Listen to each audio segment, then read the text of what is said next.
علی اور حسن بہت اچھے دوست تھے۔ ایک دن اسکول میں اس سے غلطی سے اپنے دوست حسن کی کاپی پھٹ گئی۔ ڈرتے ڈرتے علی نے استانی سے جھوٹ بولا، یہ حسن نے خود پھاڑی ہے۔ لیکن شام تک علی کا دل بھاری ہو گیا۔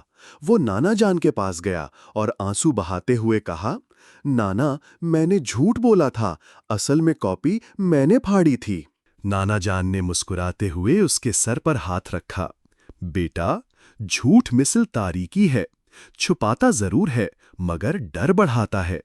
سچ مثل سورج ہے، تپش ہو تو دکھ دے مگر آخر امن ہی دیتا ہے۔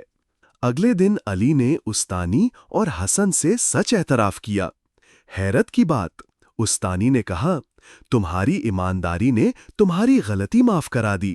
حسن نے کہا، سچ بولنے والا دوست ہمیشہ قابل اعتبار ہوتا ہے۔ نانا جان نے علی کو گلے لگاتے ہوئے کہا، دیکھو بیٹا، سچ کی طاقت نے تمہیں ڈر سے آزاد کیا، تمہاری عزت بچائی اور تمہارا راستہ روشن کیا۔